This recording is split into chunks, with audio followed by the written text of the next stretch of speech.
നീ എന്തീ പറയണ, എനിക്കൊന്നും മനസ്സിലാവണില്ലല്ലോ. വെരി ഗുഡ്, നീ ഇവിടെ ഇരിക്കുക, ഞാൻ മനസ്സിലാക്കി തരാം.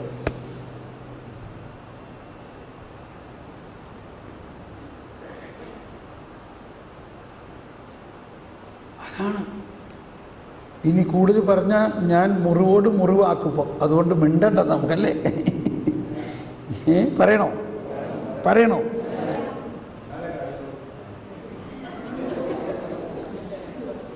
ഒന്ന് പ്രാർത്ഥിക്കുക. കർത്താവേ സ്തോത്രം, യേശുവേ സ്തോത്രം, യേശുവേ നന്ദി, യേശുവേ സ്തോത്രം, യേശുവേ നന്ദി. മധ്യസ്ഥ പ്രാർത്ഥനയ്ക്ക് വേണ്ടിയാണ്ടോ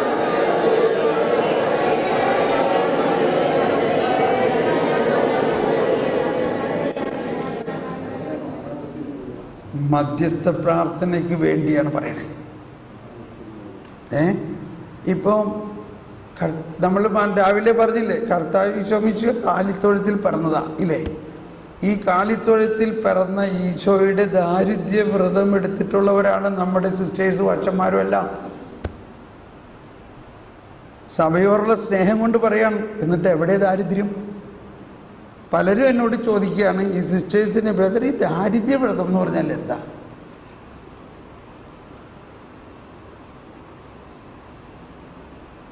വീട്ടിൽ ചമ്മന്തി അരച്ച് കഞ്ഞി കുടിച്ചിരുന്ന ആൾക്കാരാണ് പലരും. അവർക്ക് ദൈവവിളി ഉണ്ടായി, വളരെ നല്ലത്. അവർ ആ ദൈവവിളിയിലേക്ക് ചെന്ന് കഴിഞ്ഞപ്പോൾ പിന്നെ അവരുടെ ദാരിദ്ര്യം, പിന്നെ അവിടെ സമ്പൽ സമൃദ്ധി സുഖമാണ്. അവിടെ ഓരോ കോൺഗ്രിഗേഷനും 100, 200, 500 ഏക്കർ സ്ഥലങ്ങളും എല്ലാം ഉണ്ട്. പിന്നെ ഇനി എന്ത് ദാരിദ്ര്യം ഉണ്ടാവണേ?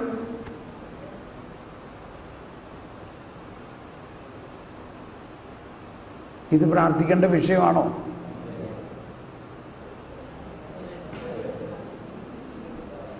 അതാണ് പ്രാർത്ഥിക്കുക.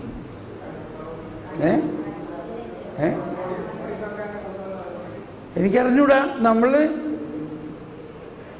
അപ്പോൾ നമ്മളിലുള്ള ആ ആത്മീയതയൊക്കെ എല്ലാം മന്ദീഭവിച്ചു കൊണ്ടിരിക്കുന്നതിൻ്റെ ഒരു കാര്യം നമ്മൾ ആ ദാരിദ്ര്യത്തെ വിടണോണ്ടാണ്.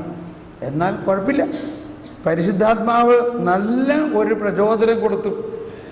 മാർപ്പാപ്പയ്ക്ക് പരിശുദ്ധാത്മാവ് കൊടുത്ത ആദ്യത്തെ പ്രചോദനം എന്താണ്? നീ ഒരു ജെസൂട്ടാണെങ്കിലും നീ ഇപ്പോൾ ഫ്രാൻസിസ് അസീസിയെ അനുഗമിക്കുക. നീ ആ ഫ്രാൻസിസിന്റെ പേരെടുക്കുക. തൻ്റെ സകല സമ്പത്തും ദരിദ്രർക്ക് കൊടുത്തുകൊണ്ട് ഉടുതുണി പോലുമില്ലാതെ പുറത്തേക്ക് ഇറങ്ങിയ ഫ്രാൻസിസ്, അതായിരിക്കണം ഇനി എൻ്റെ സഭയുടെ പുതിയ മുഖം. Praise the Lord. ആ ഫ്രാൻസിസിനോട് കർത്താവ് സംസാരിച്ച് സാന്താമിയാനോയിൽ പോയി ഉടനെ ആ അസീസിയിൽ ചെന്നിട്ട് ഫ്രാൻസിസ് അസീസിയോട് കർത്താവ് സംസാരിച്ച സാന്താമിയാനോയിലെ കുരിശിന്റെ അടുക്കൽ താഷ്ടാംഗം വീണ് കിടന്ന് പോപ്പ് ഫ്രാൻസിസ് എന്തായിരിക്കും കേട്ടിരിക്കുക? അന്ന് ഫ്രാൻസിസിനോട് പറഞ്ഞത് തന്നെ, വ്യത്യാസം 100 വർഷം കഴിഞ്ഞിട്ടുണ്ടെന്നേ ഉള്ളൂ. എന്താ പറഞ്ഞത്? റിന്യൂ മൈ ചർച്ച്, എൻ്റെ സഭയെ പുതുക്കി പണിയുക. അതിനു മുമ്പേ തന്നെ ഫ്രാൻസിസ് പിതാവ് താൻ പോപ്പായി കഴിഞ്ഞ ഉടനെ തന്നെ പോപ്പിന്റെ അരമനയെ ഉപേക്ഷിച്ചു. എനിക്ക് അരമനയൊന്നും വേണ്ട, എനിക്കൊരു സാധാരണ മെത്രാൻ താമസിക്കണ ഒരു ഫ്ലാറ്റ് മതി. പോപ്പ് മൊബൈൽ വാഹനം ഉപയോഗിച്ച്, ബുള്ളറ്റ് പ്രൂഫ് വാഹനങ്ങളെല്ലാം ഉപേക്ഷിച്ച് വളരെ ലളിതമായ ജീവിതം പണ്ടേ മുതൽ പോപ്പ് ഫ്രാൻസിസ് നയിച്ചിരിക്കുന്നതാണെന്ന് മനസ്സിലാവണ്ടില്ലേ? ഇതാണ് യഥാർത്ഥ ആത്മീയത.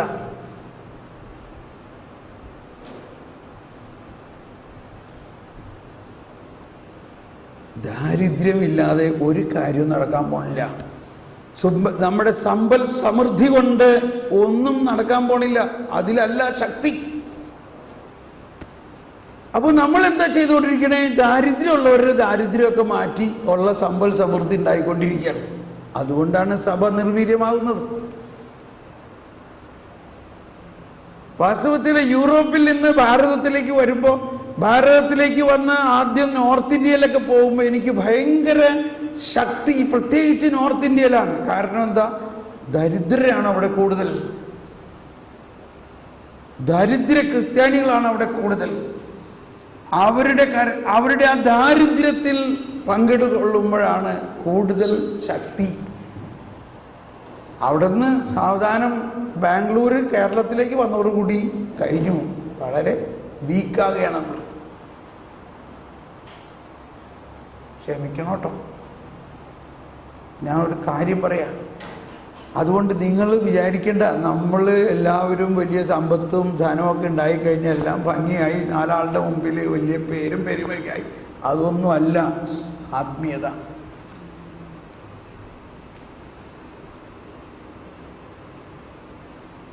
ആത്മീയതയുടെ ഒരു പ്രധാന ഘടകം ദാരിദ്ര്യം തന്നെയാണ്. അതുകൊണ്ടാണ് ഫ്രാൻസിസ് അസീസിയും വിശുദ്ധ ക്ലാര പുണ്യവതിയും അതുപോലെയുള്ള എൻ്റെ ജീവിതത്തിൽ എന്നെ വളരെയധികം സ്വാധീനിച്ചിട്ടുള്ള ഒരു വ്യക്തിയാണ്. അതുകൊണ്ടാണ് ഞാൻ എൻ്റെ ജോലിയും സമ്പത്തും എല്ലാം ഉപേക്ഷിച്ചിട്ടാണ് കഴിഞ്ഞ 23 വർഷമായിട്ട് ഒരു പ്രത്യേക റെമ്യൂണറേഷനും ഇല്ലാതെ എനിക്ക് ഈ മാസം എങ്ങനെ ജീവിക്കുമെന്ന് എനിക്കറിയില്ല. എനിക്കാരും ഗ്യാരണ്ടി തന്നിട്ടില്ല. ഇന്ന ഇത്ര രൂപ നിനക്ക് പോക്കറ്റ് മണി കിട്ടുമെന്നോ സ്റ്റൈഫൻഡ് കിട്ടുമെന്നോ ഇന്നമായിട്ട് നിനക്ക് എല്ലാ മാസവും ഒരു വരായിക കിട്ടുമെന്നോ ഇല്ലാതെ 23 വർഷമായിട്ട് ഞാനും കുടുംബവും അതോടൊപ്പം ഞങ്ങളുടെ കൂടെയുള്ള എല്ലാവരും ജീവിക്കുകയാണ്. Praise the Lord. ഞാൻ വിശ്വസിക്കുന്നു കർത്താവ് നടത്തുമെന്ന് വിശ്വസിക്കുന്നു. അതാണ് ദാരിദ്ര്യം. നാളെക്കുറിച്ച് ഒരു ഗ്യാരണ്ടി ഇല്ല, എന്നാൽ കർത്താവിൽ പൂർണ്ണ ഗ്യാരണ്ടി ഉണ്ട്, കർത്താവ് നടത്തുമെന്ന്. ഒരിക്കൽ എന്നോടൊരു ചേട്ടൻ പറഞ്ഞു, ഞാനേ ജോലിയൊക്കെ കഴിഞ്ഞ് റിട്ടയർ ആകുമ്പോൾ സാറിൻ്റെ കൂടെ വരാമെന്ന്. ഞാൻ പറഞ്ഞു, ഇത് അങ്ങനെ റിട്ടയർ ഫോഴ്സ് ഒന്നും അല്ല, ഇത് ചുറുകുറുക്കൊള്ളപ്പേ ഓടി നടന്ന് കർത്താവിന് വേണ്ടി സുവിശേഷം പറയണ കാര്യം അല്ല, പോരെ. എന്നാലും ഇതങ്ങനെ ഒരു റിട്ടയർ ആയി കഴിഞ്ഞ് നമ്മളെല്ലാം വളരെ കംഫർട്ടബിൾ. പോപ്പ് പറയണ വലിയൊരു കംഫർട്ട് സോൺ അല്ല ക്രിസ്ത്യാനി എന്ന് പറയുന്നത്. കംഫർട്ട് സോൺ, നമ്മളെല്ലാം ഒരു കംഫർട്ട് സോൺ ഉണ്ടാക്കിയിട്ടല്ലേ ബാക്കിയുള്ള സമയം കൊണ്ട് കർത്താവിന് വേണ്ടി എന്തെങ്കിലും ചെയ്യാം. അങ്ങനെ ഒരു ഉച്ചിഷ്ടം കൊടുക്കുന്ന സംസ്കാരമായി മാറിയോ നമ്മൾ പറയും. എല്ലാം നമ്മുടെ ആവശ്യമെല്ലാം കഴിഞ്ഞിട്ട് ബാക്കി കർത്താവിന് വേണ്ടി, സമയമായാലും സൗകര്യമായാലും എല്ലാം. ക്ഷമിക്കണം, ഇത് വേദനിക്കട്ടെ. ഈ വേദനയാണ് കർത്താവിന് കൊടുക്കേണ്ടത് മധ്യസ്ഥ പ്രാർത്ഥനയായിട്ട്. ഇങ്ങനെ സഭ വളരുമോ പറയും. നമ്മുടെ കംഫർട്ട് സോൺ, പോപ്പ് പറയണതാണ്, വി ആർ കംഫർട്ട് സോൺ ആണ് പാപം. എന്തായിരുന്നു ഇത്? ഞാൻ ഓർക്കുകയാണ്, സക്കേവൂസിൻ്റെ വീട്ടിൽ പോയ കാര്യമാണ് പോപ്പ് പ്രസംഗിക്കണത് കേട്ടോ. സക്കേവൂസ് എന്ത് പാപം ചെയ്യുന്ന പറയണേ? സക്കേവൂസിലുണ്ടായിരുന്ന പാപം സക്കേവൂസിൻ്റെ കംഫർട്ടാണ്. കംഫർട്ട് എല്ലാം തികഞ്ഞ് സുഭിക്ഷത്തിൽ ജീവിക്കണ ഒരു അവസ്ഥയാണ് പാപം. വേറൊരു തരത്തിൽ കർത്താവ് ഈശോ മിശിഹ കൊണ്ടുവന്ന ദാരിദ്ര്യമോ ആ കർത്താവിൽ ആശ്രയിക്കുകയില്ലാതെ നമ്മൾ എല്ലാവിധത്തിലുള്ള കംഫർട്ട് ഉണ്ടായിക്കഴിഞ്ഞതിന് ശേഷം ബാക്കിയുള്ളത് കർത്താവിന്. അങ്ങനത്തെ ഒരവസ്ഥയിൽ ഉണ്ടാകുന്ന ദൈവാനുഭവം വളരെ സൂക്ഷിച്ചതേ ആവുള്ളൂ. മറിച്ച് യാതൊരു കംഫർട്ടും ഇല്ല. നാളെ എങ്ങനെ എനിക്ക് ശമ്പളം കിട്ടുമെന്ന് അറിഞ്ഞൂടാ, ഒരു സുഭിക്ഷതയുമില്ല. അപ്പോൾ നമ്മൾ ആരിൽ ആശ്രയിക്കുന്നു? കർത്താവിൽ പൂർണ്ണമായി ആശ്രയിക്കുന്നു. ഇവിടെ എനിക്ക് വളരെ സന്തോഷമുണ്ട്. ആകാശപ്പറവയുടെ കൂട്ടുകാർ കുറേ പേര് ഇവിടെ വന്നിട്ടുണ്ട്. ആകാശപ്പറവയുടെ കൂട്ടുകാർ കുറ്റിക്കൽ അച്ഛൻ്റെ അവിടെ കണ്ടോ, അവരെങ്ങനെ ജീവിക്കണേ? ആകാശപ്പറവുകളെ ഇന്ന് കിട്ടി നാളെ കിട്ടിയും കിട്ടി ഇല്ലേ? നിങ്ങൾക്ക് അവിടെ കംഫർട്ട് ഉണ്ടോ? ഇല്ല. അതുകൊണ്ട് അവിടുന്ന് ഇത്രയും ദൂരത്തുനിന്ന് കാസർഗോഡിൽ നിന്ന് ഓടി വന്നിരിക്കുകയാണ് 12-13 പേര്. അപ്പോൾ നമ്മൾക്ക് ആത്മീയതയിൽ ഉണ്ടാകേണ്ട ഒരു ഘടകം, നമ്മളുടെ സമ്പൽ സമൃദ്ധി കഴിഞ്ഞിട്ടുള്ള ആത്മീയതയ്ക്ക് വളരെ വീര്യം കുറവായിരിക്കും. ഇത് ഞാൻ വളരെ സത്യമാണത്. നമ്മുടെ കംഫർട്ട് സോണിൽ അല്ല ആത്മീയത, അതിന് താഴെ വരണം. ഇതൊരു ജ്ഞാനമാണിത്. ചിലർ എൻ്റെ അടുത്ത് വന്നു, എൻ്റെ ബ്രദറെ എനിക്ക് വീടില്ല, എനിക്ക് ദാരിദ്ര്യമാണ്. ഞാൻ പറഞ്ഞു പ്രൈസ് ദ ലോർഡ്. അതിൻ്റെ അർത്ഥം നീ കർത്താവ് ഈശോ മിശിഹായുടെ തറവാട്ടിലുള്ള ആളാണെന്നർത്ഥം. എന്താ പറഞ്ഞതിൻ്റെ അർത്ഥം? കർത്താവ് ഈശോ മിശിഹായ്ക്ക് വീടുണ്ടായിരുന്നു. പറഞ്ഞു പാമ്പുകൾക്ക് മാടമുണ്ട്, പറവകൾക്ക് ആകാശമുണ്ട്, മനുഷ്യപുത്രന് തലചാക്കാൻ ഇടമില്ല. അങ്ങനെയുള്ള ഏത് ക്രിസ്ത്യാനിയാണെന്ന് ഇവിടെ ഉള്ളത് പറയും?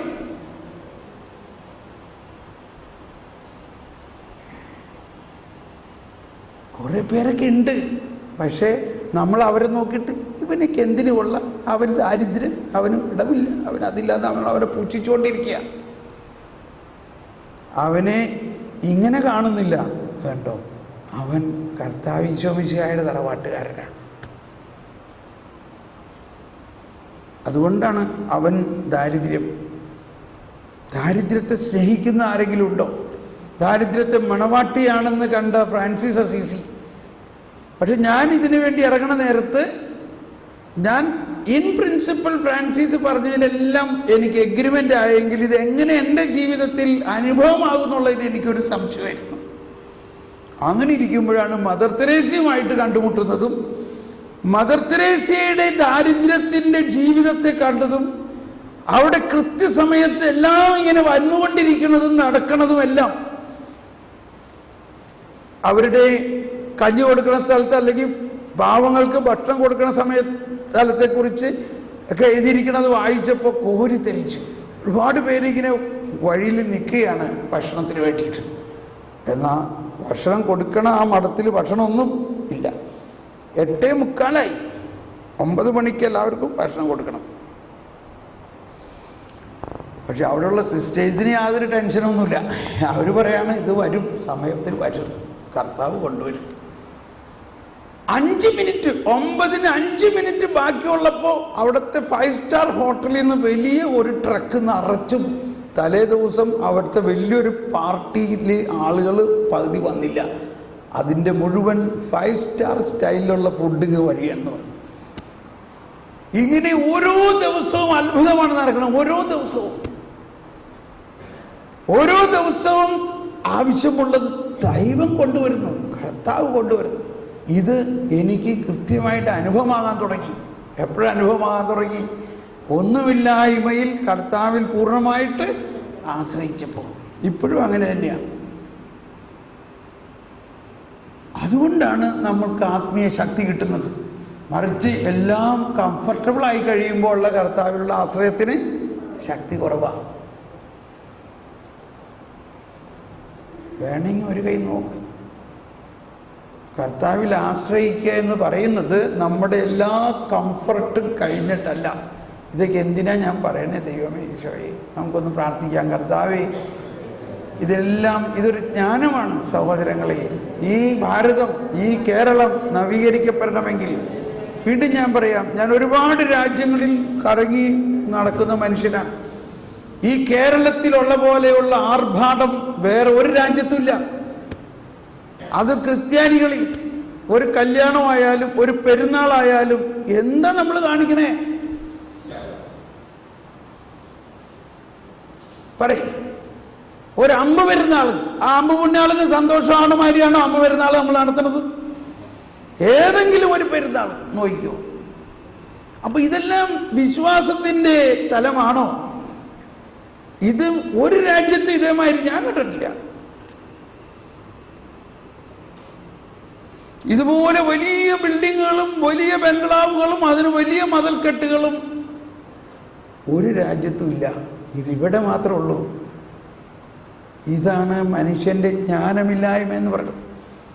ഇപ്പം ഇവിടുത്തെ ആൾക്കാർ അമേരിക്കയിലും ഇംഗ്ലണ്ടിൽ പോയ ആൾക്കാരും അവിടെ ഇരുന്നു കൊണ്ട് ഇവിടെ കുറേ വീടുണ്ടാക്കി വെക്കുകയാണ്. കാരണം ഇവിടെ ഒരു പത്രാസ് കാണിക്കാൻ ഒരാൾ പറയണേ, എൻ്റെ ബ്രദർ എനിക്ക് വേണ്ടി ഒന്ന് പ്രാർത്ഥിക്കും. ഞാൻ പറഞ്ഞു, എന്താ പ്രാർത്ഥിക്കേണ്ടത്? ഭയങ്കര സാമ്പത്തിക പ്രശ്നമാണ്. എന്താ ഈ പറയുന്നത്? നിങ്ങൾ അമേരിക്കയിൽ വന്നിട്ട് 50 വർഷമായി, നിങ്ങൾക്ക് സാമ്പത്തിക പ്രശ്നം എന്താ? ഞാനൊരു വീട് വെക്കാമെന്ന് വിചാരിച്ചു, നാട്ടിൽ ചെറിയ വീട് വെക്കാമെന്ന് വിചാരിച്ച് പണിത് വന്നപ്പോൾ 4-5 കോടി രൂപയായി. അതിൻ്റെ പകുതി ബാങ്കിൽ നിന്ന് ലോൺ എടുത്തു. ഇപ്പം അത് ഉദ്ദേശിച്ചേക്കാളും കൂടുതലായി. കേട്ടോ, ഈ മനുഷ്യൻ്റെ വിഡ്ഢിത്തരത്തിൻ്റെ ഒരു കണക്ക് കേട്ടോട്ടോ. ഞാൻ ഇവിടെ നിന്ന് ഫാറിൻ പെയിൻറ് കപ്പലിൽ അയച്ചു കൊടുത്തു വീട്ടിൽ അടിക്കാൻ. നമ്മുടെ കോൺട്രാക്ടർമാരറിയോ ഇല്ലയോ, കോൺട്രാക്ടർ അത് മുഴുവനും വിറ്റ് കാശാക്കിയിട്ട് പന്ന പെയിന്റ് അടിച്ചു വെച്ചേക്കാം. ഈ ജ്ഞാനം അമേരിക്കയിലില്ല, ഇത് നമ്മുടെ ഇവിടുത്തെ ജ്ഞാനം. അത് ഇപ്പൊ എന്ത് പറയുന്നു, പണി ഇത്രയും വർഷമായിട്ട് പൂർത്തിയാവണമില്ല. മാത്രമല്ല അത് പൂർത്തിയായാലും ആർക്കും അത്രയും വലിയൊരു വീട് വാടകയ്ക്കും വേണ്ട. ഞങ്ങളാണെങ്കിൽ ഇവിടുന്ന് പോയി അവിടെ താമസിക്കാനും ആഗ്രഹമില്ല. പിന്നെ എന്തിനാ ഇത് പണിത്? മനസ്സിലായോ? ഇതാണ് നമ്മുടെ ബുദ്ധി.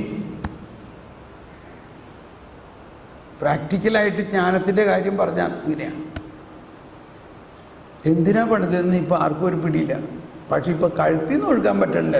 ഇത് ആരും മേടിക്കണമില്ല, ആരും വാടകയ്ക്കും വയ്ക്കുന്നില്ല. ഇപ്പം അവിടെ 2 വാച്ച്മാനെ വെക്കണതിന് കാശും അവിടെയൊക്കെ നനയ്ക്കണതിന് പിടിക്കണതിന് കാശും ഇതൊക്കെ ആയിട്ട് എല്ലാ മാസവും ഒരു തുക അത് വേണ്ടി വരികയാണ്.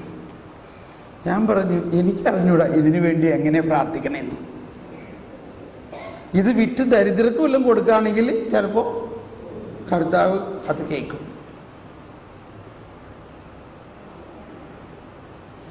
മനസ്സിലാവുന്നുണ്ടോ? ഇതൊക്കെയാണ് ധനവാന്മാരുടെ പ്രശ്നങ്ങൾ. സമ്പത്ത് കിട്ടിയിട്ട് എന്താ പ്രയോജനം പറഞ്ഞ? അതുകൊണ്ട് ഇവിടെ ദരിദ്രരായിട്ടിരിക്കുന്നവർ അങ്ങനെ തന്നെ ഇരിക്കുക നല്ലത്. എങ്കിൽ നിങ്ങൾക്ക് കൂടുതൽ സമാധാനവും കൂടുതൽ സന്തോഷവും കൂടുതൽ ശക്തി കിട്ടും. സമ്പത്തിന് വേണ്ടി പ്രാർത്ഥിച്ച് സമ്പത്ത് മുഴുവനും കിട്ടിക്കഴിയുമ്പോൾ ദൈവം നിങ്ങളെ വിട്ടു പോകണമായിരിക്കും. ഇതാണ് ഇന്ന് കേരളത്തിൻ്റെ അവസ്ഥ. എല്ലാവരും ധനമുണ്ടാകാൻ വേണ്ടിയും ധനത്തെ സംബന്ധിച്ചുള്ള ഒരു ധ്യാനങ്ങളാണ് അധികം. ഫോറിനിൽ പോകാൻ, വിസ കിട്ടാൻ, ജോലി കിട്ടാൻ, കാശ് കിട്ടാൻ, കടബാധ്യത മാറാൻ. അപ്പോൾ ഇതിനെ മാത്രം നമ്മൾ ഇതിനാണ് നമ്മളിതൊക്കെ പറഞ്ഞത്. ഇതെന്തിനാ പറഞ്ഞത്? ഇത് പറയാൻ കാരണം നമ്മുടെ ജീവിതം ഈ ജീവിതത്തിനെ മാത്രം ലക്ഷ്യം വെക്കാതെ ഇതിനപ്പുറത്തുള്ള നിത്യമായ ഒരു ജീവിതത്തെ, നിത്യതയ്ക്ക് വേണ്ടി നമ്മൾ ചിന്തിക്കാൻ പറ്റാത്തതിൻ്റെ കാരണം നമ്മൾ ഈ ജീവിതത്തിന് ലക്ഷ്യം വെച്ചുകൊണ്ട് അതിൽ കുടുങ്ങിക്കിടക്കുകയാണ്. ഇപ്പോൾ ഒരാൾ കടബാധ്യത മാറാൻ വേണ്ടി ധ്യാനം കൂടാൻ പോവുകയാണ്. അയാളുടെ എല്ലാ ടോക്കിലും ഇയാൾ നോക്കിക്കൊണ്ടിരിക്കുന്നത് ഇതെങ്ങനെയാണ് കടബാധ്യത മാറാൻ പ്രാർത്ഥിക്കണം എപ്പോഴാണ്, അതിൻ്റെ കൗൺസിലിംഗ്, അതിൻ്റെ കാര്യങ്ങൾ ഇതൊക്കെയാണ്. പക്ഷെ ഇയാൾ ഈ കടബാധ്യതയും സമ്പത്തിനെയും നോക്കിയിരിക്കുന്നത് കൊണ്ട് ഈ സ്വർഗീയമായ നിത്യതയെക്കുറിച്ചോ ദൈവിക രഹസ്യങ്ങളെക്കുറിച്ചോ ചിന്തിക്കാൻ പറ്റുന്നുണ്ടോ? മനസ്സിലാവണ്ടോ ഞാൻ പറഞ്ഞത്? ദൈവം നമുക്ക് എന്താ വെളിപ്പെടുത്തി തരാനിരിക്കുന്നത്? ദൈവത്തിൻ്റെ നിഗൂഢ രഹസ്യങ്ങളാണ്. ദൈവത്തിൻ്റെ നിഗൂഢ രഹസ്യങ്ങൾ ദൈവം നമുക്ക് വെളിപ്പെടുത്തി തരണമെന്ന് ആഗ്രഹിക്കുമ്പോൾ നമ്മൾക്കത് കിട്ടാത്തതിൻ്റെ കാരണം നമ്മൾ ഇവിടെ കുടുങ്ങിക്കിടക്കുകയാണ്. എന്തിൽ കുടുങ്ങിക്കിടക്കുന്നു? ഈ ഭൗതികമായ ചില ആഗ്രഹങ്ങളിൽ കുടുങ്ങിക്കിടക്കണം. ഇപ്പൊ ക്ലിയർ ആയില്ലേ? ഓ, സമാധാനമായി. ഞാൻ ആലോചിച്ചു എന്തിനു ഞാനിതൊക്കെ പറയണേ.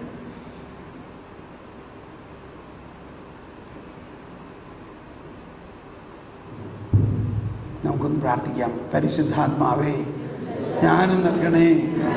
പരിശുദ്ധാത്മാവേ ദൈവിക ജ്ഞാനം നൽകണമേ. ഞങ്ങളുടെ വിചാരങ്ങൾ ഉന്നതങ്ങളിലേക്ക് ഉയർത്തണമേ. ഞങ്ങളുടെ വിചാരങ്ങൾ ഉന്നതങ്ങളിലേക്ക് ഉയർത്തണമേ. ദൈവികമായ നിഗൂഢമായ ആത്മീയമായ കാര്യങ്ങൾ ഞങ്ങൾക്ക് വെളിപ്പെടുത്തി തരണമേ. Praise the Lord.